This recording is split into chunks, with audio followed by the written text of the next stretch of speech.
This is Germany's World War II Panzerfaust, which translates to the very cool name of Tank Fist.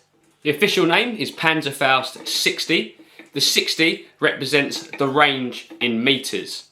So it could be shot from a range of 60 metres, although in reality you are often much closer to the tank than the suggested 60 metre range. So this was issued from September 1944.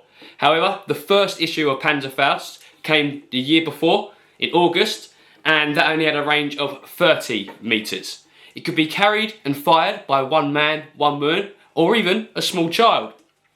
So the bomb itself is a hollow charge, and a hollow charge is going to concentrate all its energy into one direction, and it's basically going to blast a great big hole in the side of your tank. They were cheap to produce, and they were produced in their millions.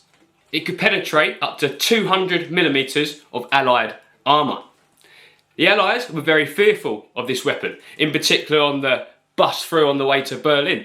They were brassing up the hedgerows. Brassing up is a term on the machine gunners, all into the hedgerows where you can't see, and you've got a suspected German lurking in one of these.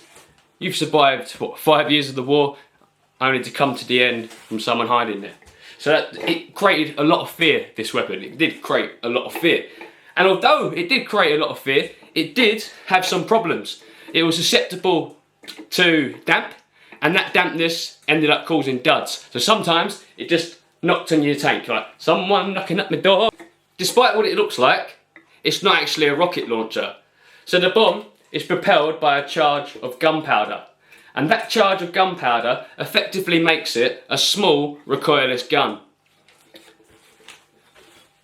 So the bomb was stabilised by folding pins, and they come out of the position once this is fired. And then it's a one-time use. You just lob this on the ground and get out of there. Hopefully you get your target. The Germans were big fans of the Panzerfaust. They also produced towards the end of the war a 100 metres version of the Panzerfaust, and that was produced in quite high numbers. They also produced a 150 metre Panzerfaust, as far as I know. That never saw any service. And they also made a 250 metre Panzerfaust, or I think it was in production, and that never ever saw service whatsoever. So if you've learnt something and you've enjoyed what you've watched, please subscribe. Cheers guys.